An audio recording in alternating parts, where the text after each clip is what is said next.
Hi, I'm Susan Taylor with Scripps Health in San Diego, California. Okay, you're on a mission to lose some weight and live a longer, healthier life. Have you thought about intermittent fasting and the Flexitarian diet? Joining us to talk about this is Dr. Jennifer Chronis. She's a family medicine physician at the Scripps Coastal Medical Center in Oceanside, California. Dr. Chronis, thanks so much for being with us. Thanks so much for having me, Susan. Sure. All right, what is the Flexitarian diet? Flexitarian diet is pretty much just what it sounds like, the marriage of being flexible and also vegetarian focus. So what that means is focusing on whole plant foods for the majority of your diet. All right, so what can you eat and not eat on this diet?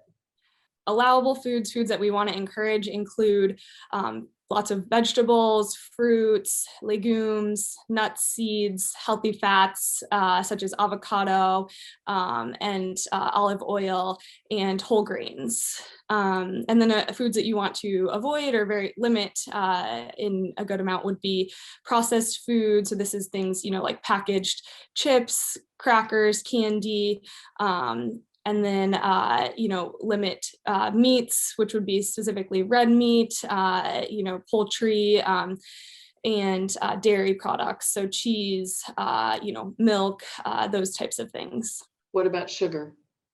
Yeah, so sugar falls more into that processed foods category. So if it's, sugar contained in, sodas or sugar sweetened beverages, you definitely want to avoid that.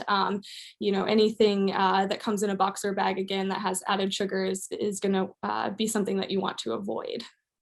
And is it okay to eat this vegetarian plant-based diet? And then let's say once a week, do you have any wiggle room to say, well, maybe I want to have a hamburger today? As long as you're getting the majority of your nutrition from the whole foods and plant-based sources, then it's okay to, deviate once in a while. And what are the benefits of this flexitarian diet? I think the health benefits of following, this mostly plant foods diet can include mainly decreasing your risk of many chronic diseases such as heart disease, diabetes, depression, and even some cancers. All right, let's talk about intermittent fasting. What is that? Intermittent fasting is an eating plan where you go for a prolonged period without eating or fasting for about 16 hours. And this period can be, overnight. So part of it will be when you're sleeping. And then you have an 8-hour period during the day during which you eat all your meals. So people say breakfast is the most important meal of the day. So should you start eating, at breakfast time and then eat for 8 hours past that and then stop? Or is it better to try and fast until lunch and then, you eat between noon and 8 p.m. so that you can still work in dinner with, your friends or family? The 8-hour eating window is recommended to be whatever fits your lifestyle the best. If you are, hungry the first thing in the morning, then you can go ahead and, have your 8-hour window start then. But if you want to have more of a social dinner time and, eat later in the day, that's fine too. The main advice though is just that we want to avoid eating later in the evening because that is when the calories are not being, metabolized as well. So when you say later in the evening, what hours are you talking about? I typically will counsel patients to really end the 8-hour fast latest at 8 p.m. Again, because you really want to avoid that late nighttime snacking.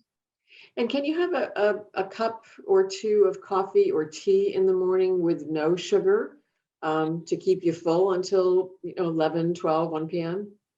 It's fine to drink those during your fasting period. You just want to not have any additives like a lot of sugar or milk in the drinks because then that again would break the fast. What about folks with health conditions like diabetes? Is intermittent fasting an issue for blood sugar levels? Intermittent fasting actually has been shown to help with insulin sensitivity and stabilize blood glucose levels. So I actually may recommend that my sort of mild type 2 diabetics can do intermittent fasting, as long as, of course, they're not on insulin or any medications that would cause them to have hypoglycemia or low blood sugars. It's definitely not a safe plan for anyone who has type 1 diabetes. As far as the intermittent fasting and the flexitarian diet, is this something that you're doing to basically change your lifestyle altogether? Or you're doing these things, let's say, for a couple of weeks and then you go back to your old ways? I recommend that both of these eating patterns are a lifestyle change and a shift to doing these sort of all the time rather than just once in a while, because you'll get so many more health benefits if it's, a lifestyle and long-term change. Who should avoid both the flexitarian diet and the intermittent fasting? The flexitarian diet is because it's inherently flexible. I think that can be more broadly applied to most people. I think in general for intermittent fasting, people who should avoid this are, as we mentioned, certain people with diabetes, the elderly, women who are pregnant or breastfeeding, and then people who are immunocompromised or on certain medications that may put them at risk for malnourishment. So when you change your lifestyle with regard to these diets, what kind of long-term benefits do you get from the intermittent fasting and the flexitarian diet? Specifically with the intermittent fasting diet, because of the way that it works from shifting your metabolism from glucose to more of a ketosis or burning fatty acids in the body, you get a lot of metabolic benefits. This includes better insulin sensitivity or lower blood sugars, improving your blood pressure, decreasing inflammation in the body. And then there's even been evidence that going into that fasting period can help clear out toxins and sort of cellular byproducts. It can decrease your risk of developing diabetes, high blood pressure, some cancers, and even improve your mood, boost your cognition, and decrease your risk of dementia or other degenerative diseases.